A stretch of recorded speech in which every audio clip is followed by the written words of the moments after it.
Lukaku provides tonic to Manchester United midfield malaise.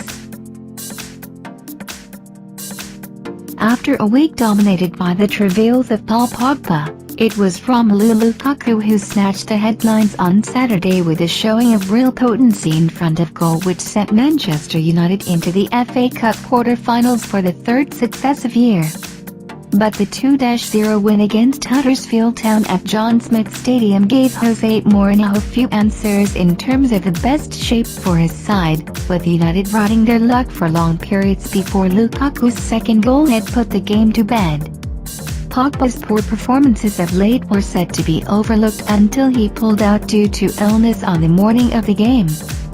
But, in the 4-3-3 shape many believe the Frenchman to have been crying out to play in, United struggled to take control of the game and found themselves chasing shadows for much of the first half in particular. United got off to the perfect start when Lukaku was released by Juan Mata and proceeded to turn Christopher Schindler this way and that before firing inside Jonas Lascelles' near post. You would think it might settle the away team down, but instead it helped to encourage Huddersfield to go for broke. As the hosts piled on the pressure, United had little in the way of a threat on the counter.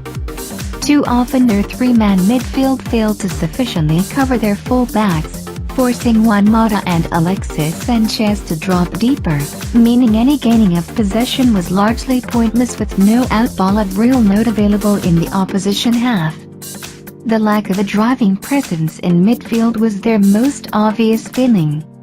With Michael Carrick providing steady but immobile performances, too much was asked of Scott McTominay when it came to adding legs to the attack. Mourinho reiterated this week that he will look to add to the engine room in the summer transfer market, and whether with or without Pogba in recent weeks, the need for a more positive midfield influence has become increasingly obvious. If Huddersfield were unfortunate to find themselves one behind at the break, it could so easily have been worse were it not for a dubious decision by the video assistant referee to overturn Kevin Friend's on-field call after Mata had slotted home from an Ashley Young through ball. The sight of Friend standing with his hand to his ear was all the fans had to amuse themselves for a full 2 minutes before it was eventually confirmed that Mata's goal would not stand. The later emergence of a video replay with wobbly lines drawn to judge the decision didn't help anyone's reception of the VAR system in full effect.